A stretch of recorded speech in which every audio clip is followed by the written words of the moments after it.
नमस्कार साथियों, स्वागत है आप सभी का ब्यूटीफुल टेक्निक पर। फ्रेंड्स, इस वीडियो में हम लोग रोबोटिक्स एडवांस 2023 सितंबर महीने में पूछे गए क्वेश्चन पेपर का ऑब्जेक्टिव देखेंगे। मेरे प्यारे साथियों, इसका 20 ऑब्जेक्टिव आपके सामने है, तो वीडियो को पूरा देखिएगा और पसंद आए तो लाइक कर दीजिएगा। फ्रेंड्स, पहला क्वेश्चन क्या है? In which year SCARA robots were introduced to commercial assembly lines? किस वर्ष SCARA रोबोटों को वाणिज्य असेंबली लाइनों में पेश किया गया था? फ्रेंड्स, 1981 में। ठीक है, इसका कार्य जो है 1980 से ही शुरू हो गए थे, बट 1981 में उसे क्या किया गया, तो असेंबली लाइन में इंट्रोड्यूस किया गया, उसके बारे में परिचय दिया गया। Next, friends, which of the following sensor work based on radio detection and ranging? Friends, पूछा जा रहा है कि निम्नलिखित में से कौन सा सेंसर रेडियो डिटेक्शन और रेंजिंग पर आधारित काम करता है? ऑप्शन आपके सामने है, इसका आंसर आप लोग बताइए। इसका आंसर जो होगा वो होगा रडार। फ्रेंड्स, सोनार या फिर बायो सेंसर, ये सभी जो है वो आपके एक मॉलिक्यूल पर काम करता है। सोनार जो है वो आपके काम करते हैं समुद्र के अंदर एक रेज जाता है, जिससे कोई भी ऑब्जेक्ट का पता लगाया जा सकता है। बट रडार जो है उसका काम रेडियो डिटेक्शन एंड रेंजिंग का काम करना होता है। नेक्स्ट क्वेश्चन देखिएगा प्यारे साथियों। Which technology allows robots to read barcode for object identification tracking in a robot work cell?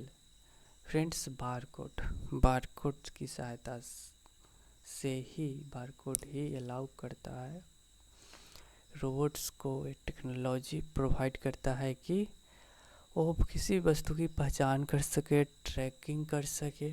ठीक है, अब चौथा नंबर क्वेश्चन आपके सामने है।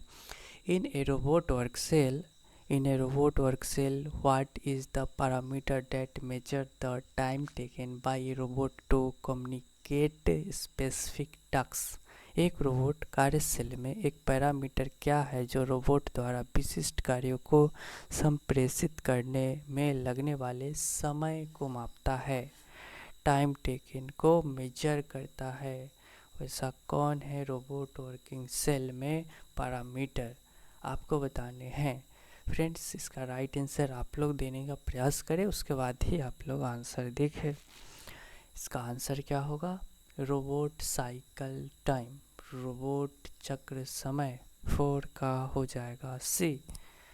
फिफ्थ नंबर क्वेश्चन है, hydraulics and pneumatics drive are example of? वही किसका उदाहरण है हाइड्रोलिक्स और न्यूमेटिक्स? ऑप्शन दिए गए हैं 4, आप लोग देखिए और मैं इसका आपको बताता हूँ answer. Mechanical drive, option C इसका राइट आंसर होगा। हाइड्रोलिक्स और न्यूमेटिक्स का ड्राइव का उदाहरण है mechanical drive. Sixth number question आपके सामने है, पूछा जा रहा है grippers are used to? Grippers का उपयोग किस लिए किया जाता है, क्यों किया जाता है? क्या वस्तु को पकड़ने के लिए, वस्तु को महसूस करने के लिए, वस्तु को स्थानांतरित करने के लिए, या फिर वस्तु पकड़ना और स्थानांतरित करना, दोनों? आपको इसका आंसर बतलाना है। इसका आंसर जो होगा to hold object and to move the object, यानी कि ए एंड सी बहुत राइट आंसर हो जाएंगे। फ्रेंड्स, नेक्स्ट क्वेश्चन देखिएगा। AGV stands for? पूछा गया है कि AGV का फुल फॉर्म क्या होता है, उसे आप बता दीजिए। उसका मतलब क्या होता है, उसे आप बता दीजिए। तो AGV का फुल फॉर्म जो होता है वो होता है, प्यारे साथियों, यहाँ पे कोई भी ऑप्शन में नहीं दिया गया है। ऑटोमेटेड सर, ये होता है आपका फर्स्ट वाला ही होता है। ठीक है, ऑटोमेटेड गाइडेड व्हीकल्स, माफ़ कीजिएगा, फर्स्ट वाला ही होगा आपका। स्वचालित निर्देशित वाहन, एजीवी, ऑटोमेटेड गाइडेड व्हीकल्स। एक तरह से कैसे एआई पे बहुत सारा चीज़ काम करने लगा है, आर्टिफिशियल इंटेलिजेंस पर, उसी प्रकार से एजीवी होता है, ऑटोमेटेड गाइडेड व्हीकल्स। खुद ब खुद वो अपने आप को चला लेता है निर्देशित करके। फ्रेंड्स 8 नंबर क्वेश्चन जो है वो देखिएगा, the main objectives of industrial robot is to. Industrial का रोबोट होता है, उसका मुख्य उद्देश्य क्या होता है? क्या होता है मुख्य उद्देश्य? आप सभी देख सकते हैं, श्रम की आवश्यकताओं को कम करने के लिए इंडस्ट्री में जो रोबोट होता है उससे लेबर जो होगा उसका कार्य को कम कर देगा। लेबर अधिक रहेंगे, पैसे अधिक लगेंगे, इत्यादि चीज़ें होगा, तो रोबोट रख दीजिएगा, वो तो अपना 24 घंटे काम करते रहेगा। जब तक उसमें बैटरी है, जब तक उसमें इलेक्ट्रिक है, वो काम करते रहेगा। लेबर का कॉस्ट हजारों बचेंगे। ऑप्शन बी है उत्पादकता बढ़ाने के लिए। अब आदमी जो करेगा वो धीरे धीरे करेगा और उसके करने का इफ़िशियंसी जो होगा वो कम तो होगा ही, साथ में एक्यूरेसी भी कम होगा, प्रोडक्टिविटी भी कम होगा, और रोबोट्स जो होते हैं कम समय में बेहतर सेम क्वालिटी का प्रोडक्ट बना सकते हैं। To enhance the life of production machine, machine की जीवन को बढ़ाने के लिए रोबोट्स जो होते हैं वो बोला जा रहा है कि मशीनों का जो लाइफ चक्र होता है उसको बढ़ा सकते हैं। तो खैर तीनों सही लग रहे हैं, ऑप्शन डी इसका राइट आंसर हो जाएगा। 9th नंबर देखिएगा, which of the flowing work is done by general purpose robot. सामान्य प्रयोजन रोबोट द्वारा कौन सा कार्य किया जाता है? Building, spray painting, part picking, all of this. 9th का होगा ऑल ऑफ दिस, यानी कि जो जनरल पर्पस रोबोट होते हैं बिल्डिंग भी कर लेते हैं, स्प्रे पेंटिंग भी कर लेते हैं, भाग चुनना भी, पार्ट पिकिंग भी वो कर लेते हैं। तो 9th का हो जाएगा ऑप्शन नंबर डी। नेक्स्ट देखिएगा 10th नंबर। 10th नंबर है आपका, dash deals with the finding and position and orientation of robots for a given joint angle. Dash किसी दिए गए संयुक्त कोण के लिए रोबोट की स्थिति और अभिविन्यास का पता लगाने से संबंधित है। डायरेक्ट काइनेमेटिक्स यही जो है वो डील्स करता है finding and position and orientation of robots for a given joint angle. किसी भी निश्चित दिए गए संयुक्त कोण पे, एंगल पे पता लगाता है उसका पोजीशन, ओरिएंटेशन। ठीक है फ्रेंड्स, अब है 11th नंबर क्वेश्चन। इसमें आपसे पूछा गया है, which economic analysis method use assesses the time it takes the initial investment in robots to be recovered। किस आर्थिक विश्लेषण पद्धति का उपयोग रोबोटिक्स में प्रारंभिक निवेश को पुनर्प्राप्त करने में लगने वाले समय का आकलन करता है?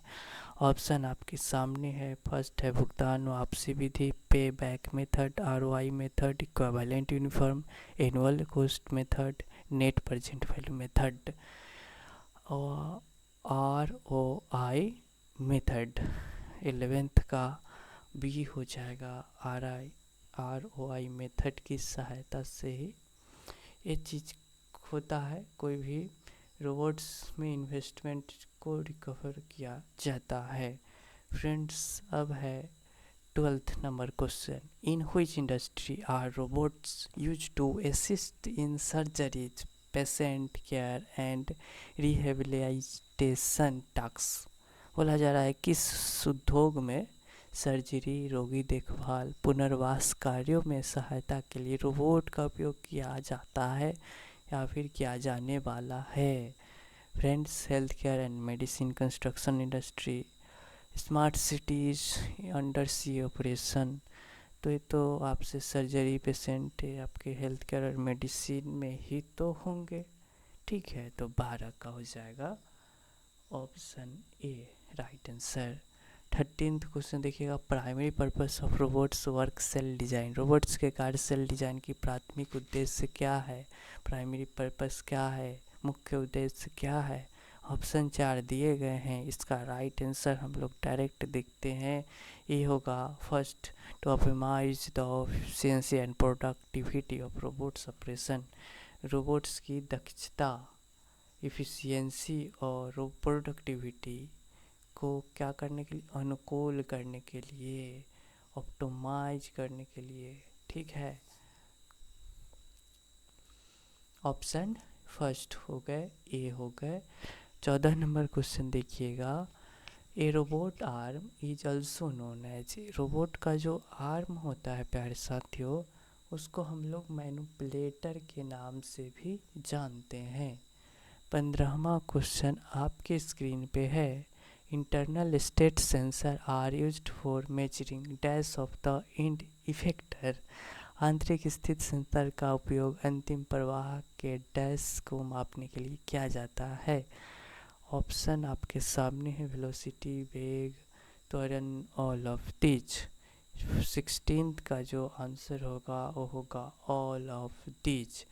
यानी कि प्यारे साथियों, यहाँ पे हम लोगों ने शायद ऊपर वाला देखा या नहीं देखा, internal state sensor are used measuring of dash in inductor.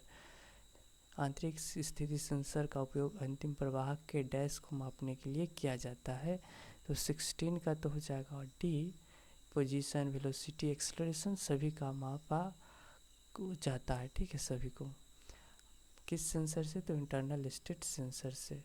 उसका उपयोग क्या चीज़ के लिए, तो acceleration, velocity, position of the end effector को मापने के लिए किया जाता है। 15th नंबर क्वेश्चन शायद हम लोगों ने छोड़ दिया, the sensor which is used to estimate the speed which a manipulator is known as. जिसका सेंसर, वह सेंसर जिसका उपयोग गति का अनुमान लगाने के लिए किया जाता हो, जिसे मैनिपुलेटर के रूप में जाना जाता है, वो क्या कहलाता है, velocity centre, position sensor, force sensor, both. 15th का हो जाएगा, ये हो जाएगा, यानी कि वेलोसिटी सेंसर उसको बोलते हैं, वेलोसिटी सेंसर ही उसे बोलेंगे। 16th भी हम लोगों ने देख लिया कि उसका आंसर कैसे डी होगा।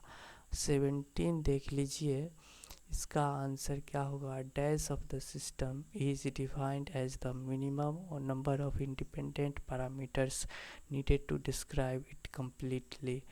17 नंबर में आपसे पूछा गया है कि सिस्टम की न्यूनतम संख्या के रूप में परिभाषित किया गया है, इसे पूरी तरह से वर्णित करके एक स्वतंत्रता पैरामीटर की आवश्यकता है।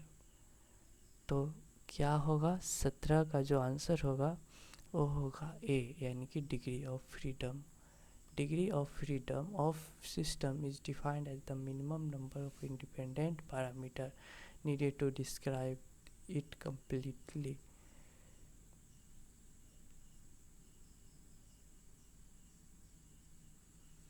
Degree of freedom right answer हो जाएंगे। 18 नंबर देखिएगा,